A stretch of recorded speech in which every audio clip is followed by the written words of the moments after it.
It is believed that Aos emerged from the 6 stones called Long Trok and settled in Tsúngrem.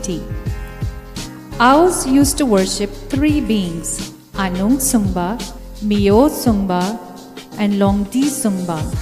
Tsúngremong celebrates Long Di Sungba.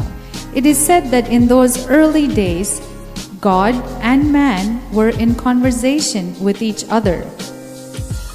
God assumed the form of a man called Tsúngrem and started working in the field next to his friend Marangsang, who was a very hard-working man. But on seeing the splendid harvest that came from Tsúngrem's field, Marangsang realized that hard work was not enough. He asked the god to teach him how to observe Moatsu, the 1-day ritual, Tsúngremong, the 3-day ritual, and the 6-day ritual. So the observance of Tsúngremong that takes place in Longsa is not an invention of man, but it was God who taught us the correct way to observe these rituals.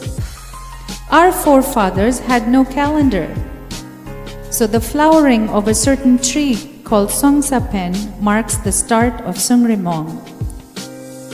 The first day of Tsúngremong is dedicated to preparing for the festival.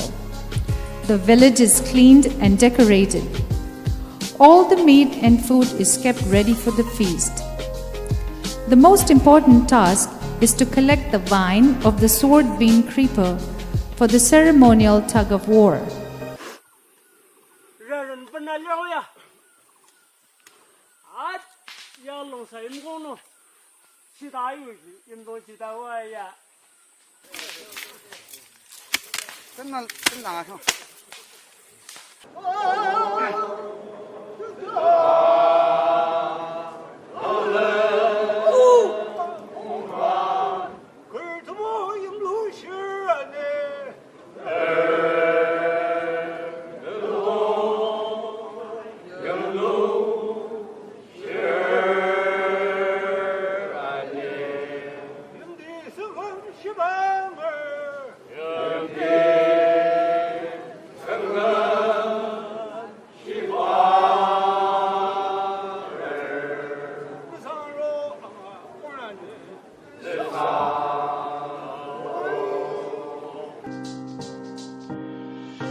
On this day, the entire village participates in ritual and cultural activities.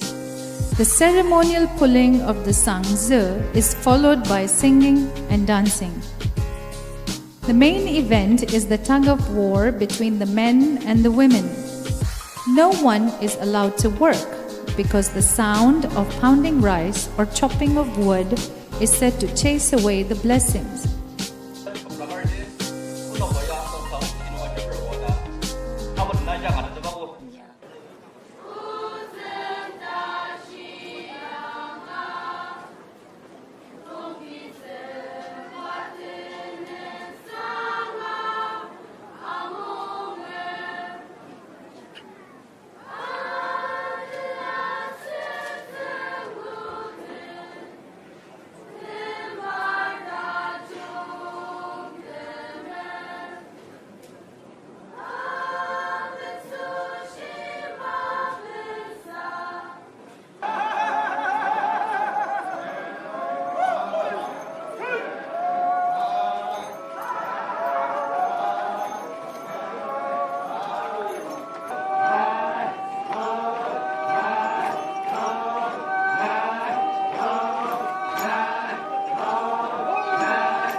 the rest of the day, food is distributed to the poor and each group has its own feasts.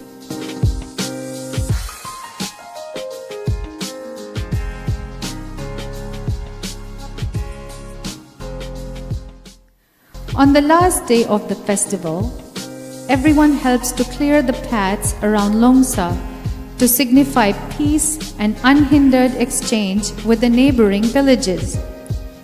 Young couples announce their marriage and contribute meat to the feast. Cultural activities continue late into the night.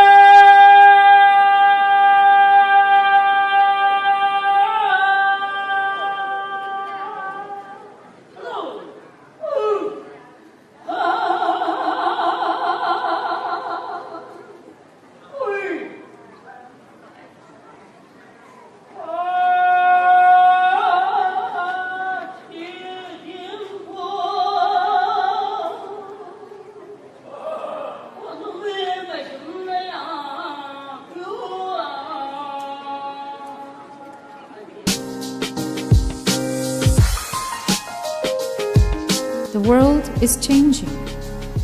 The water and air are getting more polluted. What was easily cultivated earlier does not grow these days.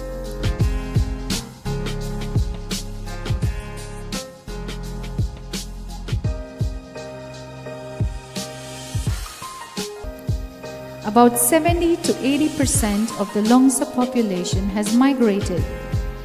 Only few are left behind. Finding a sustainable way of living is crucial for the future of our village.